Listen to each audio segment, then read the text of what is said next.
पौष मास शुभ पुण्य का दे संदेश विशाल। तब भक्ति और ज्ञान से निर्मल हो संसार। हरि स्मरण की ज्योत से मिटे तम का भार।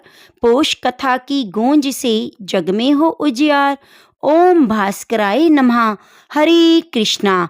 आप सभी भक्तों का दिन शुभ और मंगलमय हो। आज से आप नित्य प्रति पौष मास माहात्म्य की कथाएं सुनेंगे। आप सभी भक्तों को पौष मास की शुभकामनाएं। पौष मास धर्म और साधना का अनुपम संगम है, जिसमें भक्ति की धारा हर हृदय को शीतलता और ऊर्जा प्रदान करती है। इस मास में तपस्या, दान और सत्कर्म का विशेष महत्व है। पौष मास की कथा हमें जीवन में शुभ कर्मों का महत्व और ईश्वर की कृपा प्राप्त करने का मार्ग दिखाती है। तो आइए आज की इस दिव्य कथा के माध्यम से हम सभी अपने जीवन को पवित्रता और भक्ति से भरते हैं। एक समय की बात है, यह वही समय था जब पृथ्वी पर धर्म के अवशेष धीरे धीरे खत्म हो रहे थे।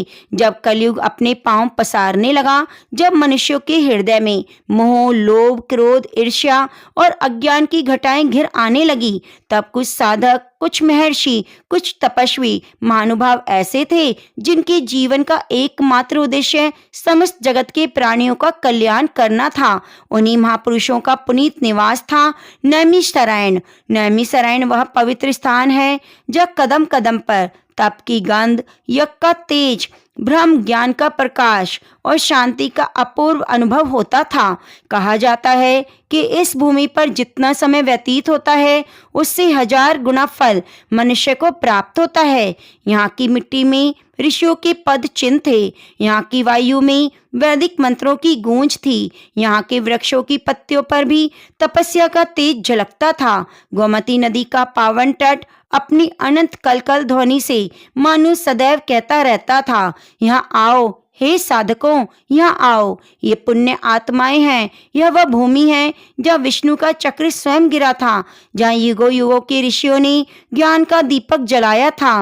वृक्षों की हरियालियां, मंद समीर की सुगंध, पक्षियों का मधुर कलकल गान, गायों की शांति रंभाती हुई, तपस्वियों की झोपड़ियों से निकलती हुई वेद मंत्रों की ध्वनि, यह सब मिलकर नैमिषारण्य को देवताओं के भी प्रिय स्थानों में से एक बनाती। उस समय शौनक आदि ऋषियों ने एक महायज्ञ का आयोजन किया। यह साधारण यज्ञ नहीं था, यह कलयुग को संतुलित करने वाला, पृथ्वी को पवित्र करने वाला और अधर्म को जलाकर भस्म करने वाला अनुष्ठान था। हजारों वर्षों तक चलने वाले इस महायज्ञ में असंख्य लोग, असंख्य देवता और असंख्य तपस्वी सम्मिलित हुए। वह अग्नि साक्षात धधक रही थी, लेकिन वह दहन की अग्नि नहीं, वह पवित्रता और प्रकाश की अग्नि थी। उसमें आहुति देने से न केवल पृथ्वी बल्कि स्वर्ग और पाताल तक पवित्र तरंगे फैलती थी। दक्षिण दिशा में बैठे ऋषिगण अपने अपने कर्म कांडों में तत्पर थे। पूर्व दिशा में आचार्यगण मंत्रों की पुष्टि कर रहे थे। उत्तर दिशा में युवा ब्रह्मचारी वेद मंत्रों का अभ्यास कर रहे थे। पश्चिम दिशा में तपस्वी और मुनि अपने ध्यान में लीन थे। वातावरण दिव्यता से परिपूर्ण हो गया। कई दिन बीत गए, अनेक शास्त्र चर्चाएं हुई, कई रहस्य हुए, परंतु महर्षि शौनक के हृदय में एक जिज्ञासा थी, एक अग्नि थी जो बस प्रज्वलित होने की प्रतीक्षा कर रही थी। भाग में अपनी आसन संधि पर बैठे और धीरे से बोले, हे महान आत्माओं, हमने अनेक विषयों पर विवेचन किया, परंतु अभी एक अत्यंत पवित्र विषय का श्रवण शेष है। पौष मास का महात्म्य है। उसके शब्द सुनकर सब ऋषि एक साथ जिज्ञासु हो उठे। उनके मुख पर उत्सुकता की अग्नि जल उठी। शौनक ऋषि ने आगे कहा, हम जानते हैं कि पौष मास सूर्यदेव और श्री हरि विष्णु को अत्यंत प्रिय है। इसमें ही व्रत, नियम, पूजन कथाएं अत्यंत पावन हैं। यदि इनका सच्चा स्वरूप सुन लिया जाए तो मनुष्य के जीवन में धर्म, अर्थ, काम और मोक्ष चारों पुरुषार्थ सिद्ध हो जाते हैं। परंतु वे थोड़ा रुके, इस महात्म्य को विस्तार से कौन बताए? कौन है जो पुराणों का रहस्य जानता है? कौन है जो वेद व्यास की परंपरा में अपनी जगह रखता है? यह सुनते ही सभी ऋषि एक स्वर में बोले, केवल एक परम ज्ञानी सूत जी महाराज। तभी दूर से एक असाधारण तेज फैलता हुआ दिखाई दिया, जैसे सूर्य अपनी पूर्ण आभा से उदित हो रहा है। जैसे ज्ञान की नदी अपनी बेग से बहकर आ रही हो, जैसे अज्ञान का अंधकार किसी महान प्रकाश से मिटता जा रहा हो। यह कोई साधारण आगमन नहीं था, यह था सूत जी महाराज का आगमन। उसका शरीर तप का प्रकाश बिखेर रहा था। उनके मुख पर गंभीरता और करुणा दोनों साथ साथ विद्यमान थी। उनके चरणों की ध्वनि से मानो वेद माता जाग उठी। वे बहुत ही विनयशील थे, परंतु उनके ज्ञान का समुद्र अनंत था। वे यज्ञ भूमि में आए और सभी मुनियों ने आदर पूर्वक उठकर उनका स्वागत किया। शौनक जी ने उनके चरणों में प्रणाम करते हुए कहा, हे महानुभाव, आप प्राणों के इतिहास के रक्षक हैं। अब स्वयं सूर्यवंश और चंद्रवंश के चरित्रों का गान कर चुके हैं। अब भगवान नारायण की कथा के भंडार हैं। हम आपसे विनम्र निवेदन करते हैं, कृपया हमें पौष मास का महात्म्य सुनाएं। सूत जी ने हाथ जोड़कर कहा, हे मुनियों, आपके प्रश्न संसार के कल्याण के लिए होते हैं, इसलिए आज मैं आपको सबसे रहस्यपूर्ण कथा सुनाऊंगा जो स्वयं भगवान नारायण ने मेरे हृदय में प्रकट की। उन्होंने अपना मन भगवान श्री हरि के चरणों में लगाकर कहानी कहना शुरू किया। सूत जी महाराज ने कहा, हे ऋषियों, सुनो, आपको उस नगरी की कथा सुनाता हूँ जो सागर के किनारे स्थित थी, जो स्वयं श्री कृष्ण का निवास स्थान थी, जो देवताओं के समान तेज से चमकती थी, जिसका नाम था द्वारिका। द्वारिका साधारण नगरी नहीं थी, यह स्वर्ग से भी अद्भुत इंद्रपुरी से श्रेष्ठ और मनुष्य लोक में दिव्य प्रकाश से भरी हुई। इसके मार्ग स्वर्ण से जटित थे, इसके महल रत्नों से अलंकृत थे। यहाँ के भवनों की दीवारें शंख, मणि और मोतियों से सजी थी। यहाँ की हवा में सागर की शीतलता और श्री कृष्ण की दिव्यता दोनों घुली रहती। रथों की ध्वनि, वीणाओं का स्वर, गोपियों की गीत लहरियां और देवताओं की नित्य उपस्थिति सब मिलकर द्वारिका को ब्रह्मांड का अनूठा नगर बनाते थे। इसी दिव्य नगर में निवास करते थे ब्राह्मण श्रेष्ठ शिव शर्मा। शिव शर्मा कोई साधारण गृहस्थ नहीं थे, वेदों के पारंगत थे, योग शास्त्र के ज्ञाता थे, सत्य के साधक थे। उनका जीवन अत्यंत अनुशासन, नियम और आदर्श पर आधारित था। उनका स्वर मधुर, मन शांत और बुद्धि धारदार थी। वे अपने कर्तव्य, धर्म और ब्रह्मचर्य का महत्व भली भांति जानते थे।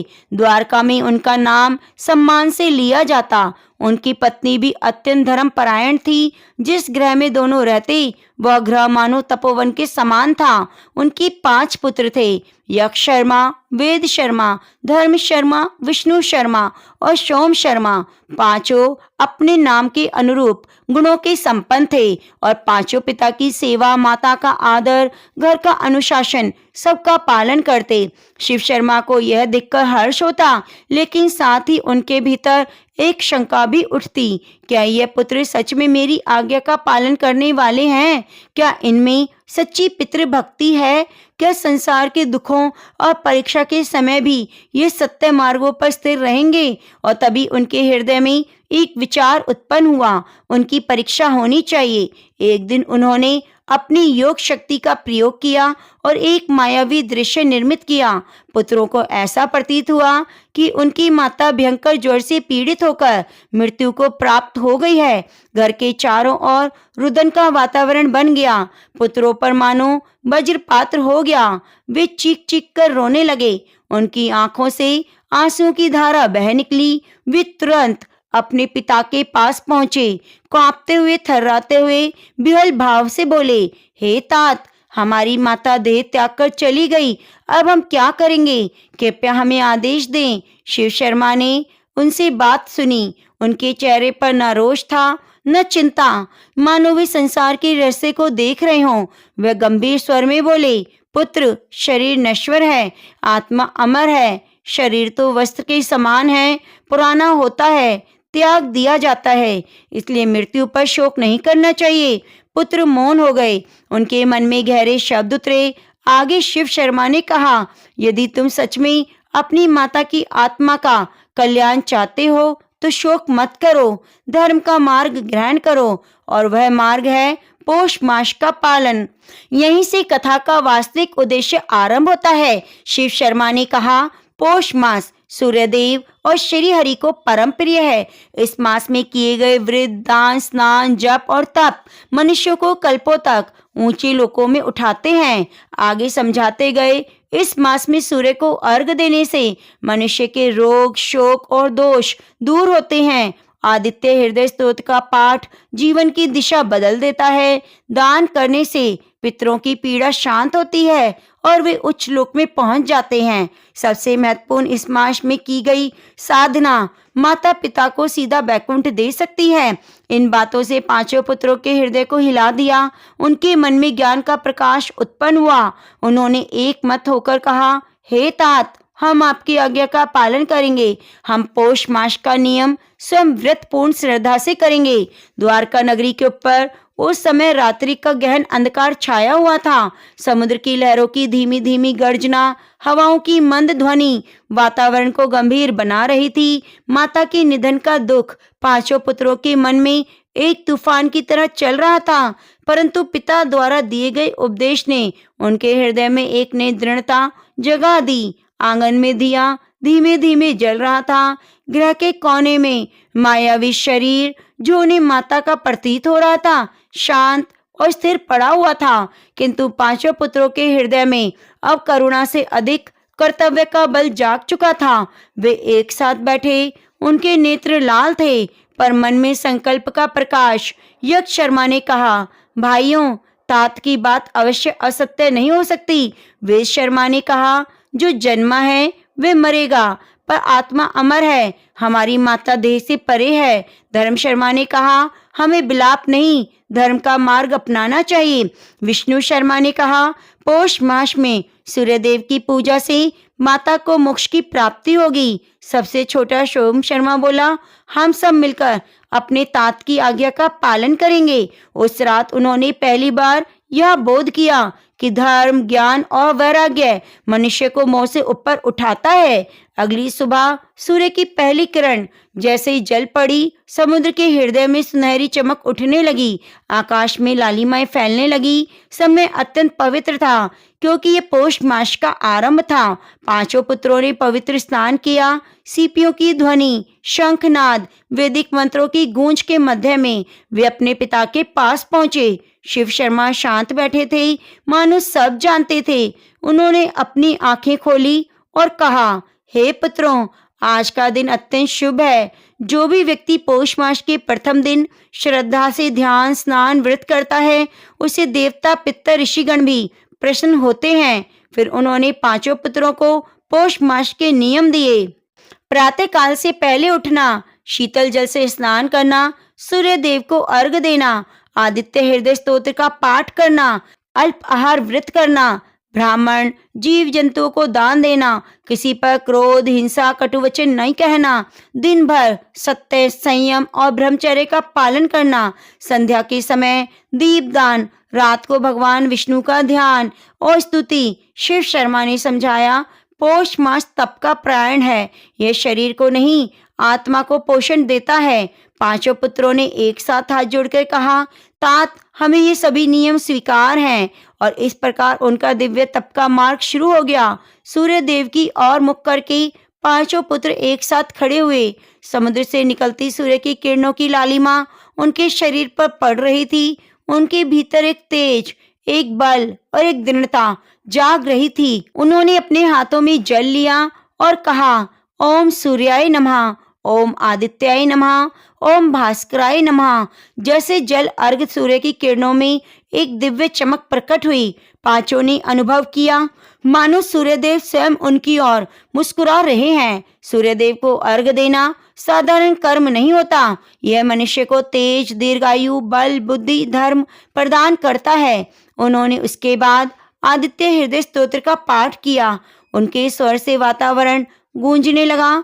यह मंत्र जब पूरी श्रद्धा से पढ़ा जाता है तो मनुष्य के अंदर का अंधकार दूर होने लगता है। सूर्य की ऊष्मा उनके शरीर पर पड़ रही थी, परंतु यह ऊष्मा तप की ज्योति बनकर उन्हें शुद्ध कर रही थी। जैसे जैसे वे व्रत का पालन कर रहे थे, उनके भीतर अद्भुत परिवर्तन होने लगा। यक्ष शर्मा वे पहले अत्यंत ऊर्जावान था, पर उत्तेजित भी हो जाता। अब उसका मन शांत होने लगा। उसने अपने भीतर स्वयं का प्रकाश जाना। वेद शर्मा शास्त्रों के ज्ञाता थे, पर ज्ञान का अभिमान भी था। पौष मास के तप में उसने विनय का महत्व जाना। धर्म शर्मा नियमों का पालन करता था, पर कठोर था।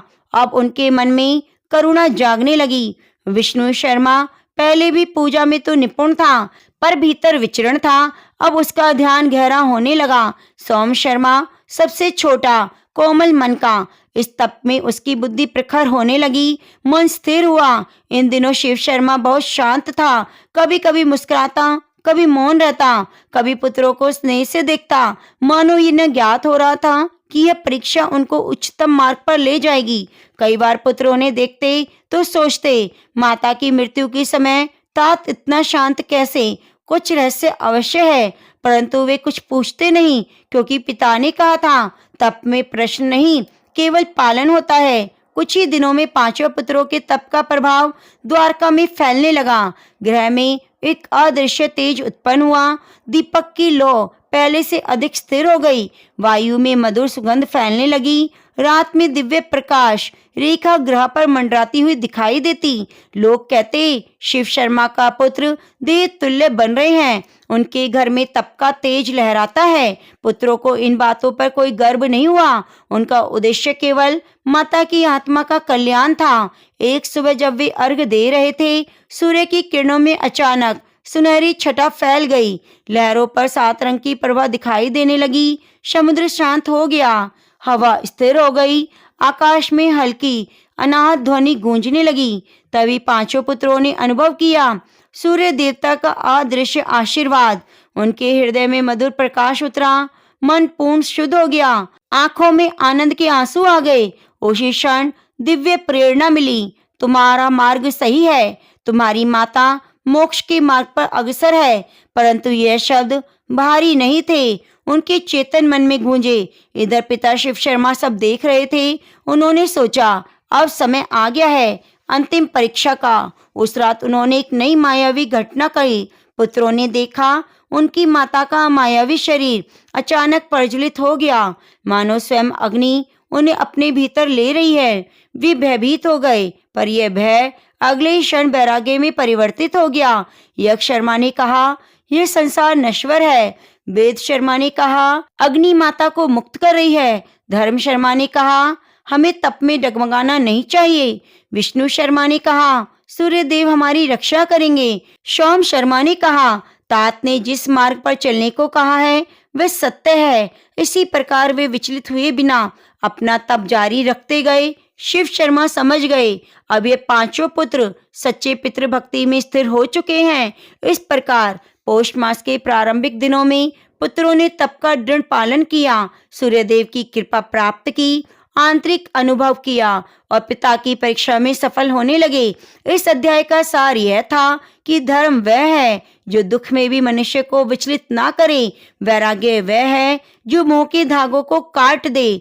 तप वह है जो आत्मा को सूर्य के समान चमका दे। पौष मास के प्रारंभिक दिनों में पांचों पुत्रों द्वारा किया गया तप निरंतर फल दे रहा था। उनके हृदय में जहां पहले मातृ शोक का तूफान था, वह अब श्रद्धा और ज्ञान की ज्योति जल उठी। किंतु उनकी परीक्षा अभी पूर्ण नहीं हुई थी। सूर्यदेव की कृपा तो प्राप्त होने लगी थी, परंतु पिता शिव शर्मा के हृदय में अभी एक गहरा रहस्य छिपा था। एक ऐसा रहस्य जो यदि समय से पहले प्रकट हो जाता तो पुत्रों का तप कभी पूर्ण नहीं होता। एक दिन प्रातःकाल जब पांचों पुत्र समुद्र में स्नान कर सूर्यदेव को अर्घ देने की तैयारी कर रहे थे, उसी समय उन्हें एक अप्रत्याशित अनुभव हुआ। सूर्य अभी पूरी तरह उदित नहीं हुए थे। आकाश में गुलाबी आभा थी, लहरें शांत थी, हवा में किसी अनजानी सुगंध की धारा बह रही थी। जब उन्होंने जल लेकर सूर्य की ओर देखा तो आकाश का दृश्य पूरी तरह बदल चुका था। लग रहा था जैसे सूर्य के मुख एक स्वर्णिम कमल खिल गया है। उनमें प्रत्येक ने वही दृश्य देखा और प्रत्येक का हृदय एक क्षण के लिए थम गया। यक्ष शर्मा ने कहा, क्या ये दिव्य संकेत है? वेद शर्मा ने कहा, यह कोई साधारण प्रकाश नहीं, यह सूर्यदेव का आशीर्वाद है। धर्म शर्मा ने कहा, कमल की पंखुड़ियां मानो मंत्र ध्वनि के साथ खुल रही हैं। विष्णु शर्मा की आंखें भर आईं और कहा, तप का फल निकट है। सोम शर्मा, जो सबसे छोटा था, अनुभव किया एक अदृश्य हाथ स्नेह से रखा हो। उसी क्षण पांचों ने एक स्वच्छ मधुर दिव्य आवाज सुनी, जो बाहर नहीं भीतर गूंजी। तुम्हारा संकल्प दृढ़ है, तुम्हारा तप सत्य है, आगे बढ़ो, भय मत करो, तुम्हारी माता मुक्ति के मार्ग पर है। यह आवाज सूर्यदेव की थी, परंतु किसी को दिखाई नहीं दी। उनके हृदय में एक साथ आनंद, श्रद्धा और विस्मय का संचार हो उठा। जैसे जैसे वे तप करते गए, सूर्यदेव ने उनकी परीक्षा लेना शुरू कर दिया, क्योंकि सच्ची भक्ति वही है जो कठिनाई में ना टूटे। सूर्य की किरणों का ताप प्रतिदिन बढ़ता गया।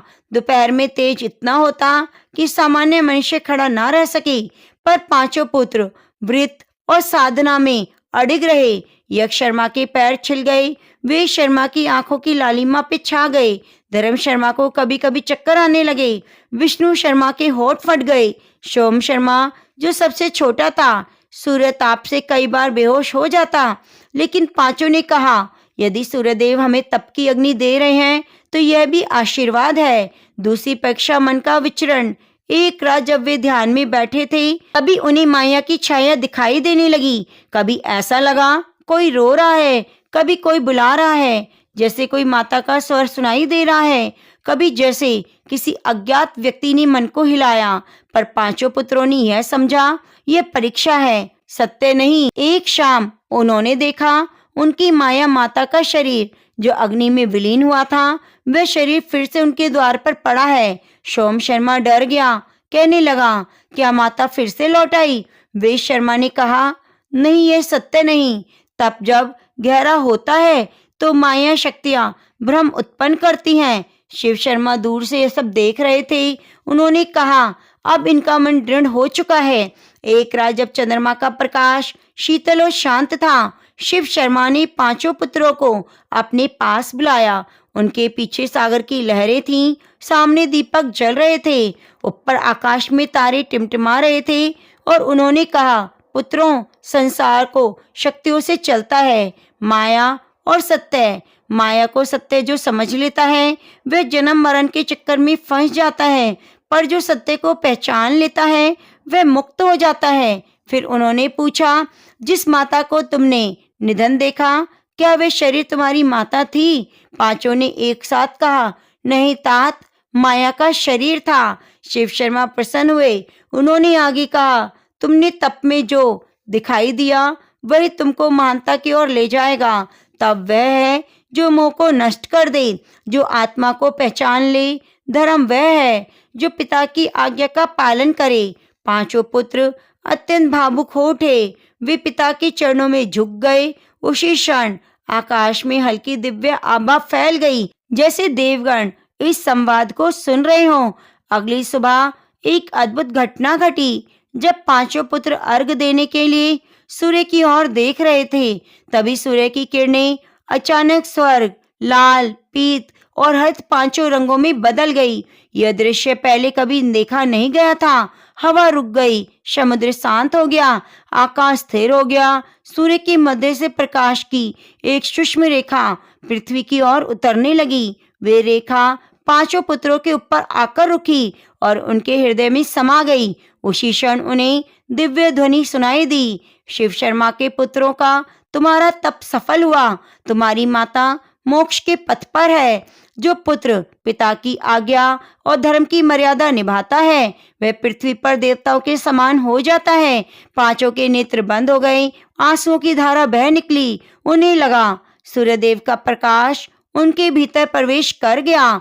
अचानक उन्हें अपने भीतर एक दिव्य दृश्य दिखाई दिया। उनकी माता एक उज्जवल सफेद कौंपती हुई ज्योति के रूप में स्वर्णिम मार्ग पर चल रही है। मार्ग के अंत में दिव्य द्वार, जिसके ऊपर लिखा था, यह दृश्य किसी स्वप्न जैसा नहीं बल्कि आकाशीय सत्य जैसा प्रतीत हो रहा था। साथ ही एक वाणी गूंजी, तुम्हारी तपस्या ने उनके पापों का क्षय कर दिया।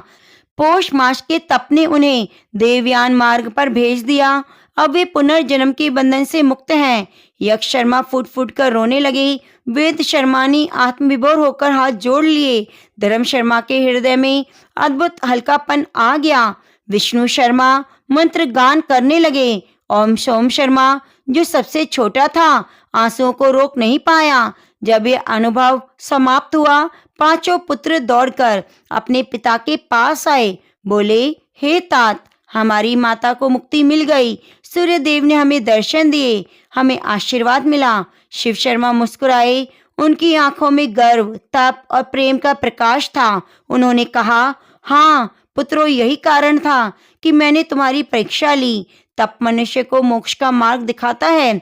तुमने तप किया, तुम्हारी माता को मुक्त कर दिया। उन्होंने आगे कहा, पितृभक्ति केवल शरीर की सेवा नहीं, धर्म का मार्ग है।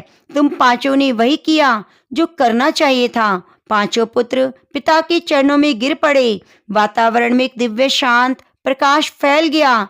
लग रहा था मानो देवता भी इस मिलन पर पुष्प वर्षा कर रहे हैं। एक समय उस पावन वन में जब सूजी कथा कह रहे थे, चारों दिशाओं में प्रकाश फैल गया। कथा का वातावरण ऐसा था मानो स्वयं धर्मदेव वहां उपस्थित हो। महर्षियों का मन पहले से अधिक एकाग्र हो गया था, क्योंकि अब कथा उस बिंदु पर पहुंच चुकी थी जहां पौष मास के रहस्य के द्वार खुलने वाले थे। पांचों पुत्रों ने अपने पिता के आदेश को स्वीकार कर लिया।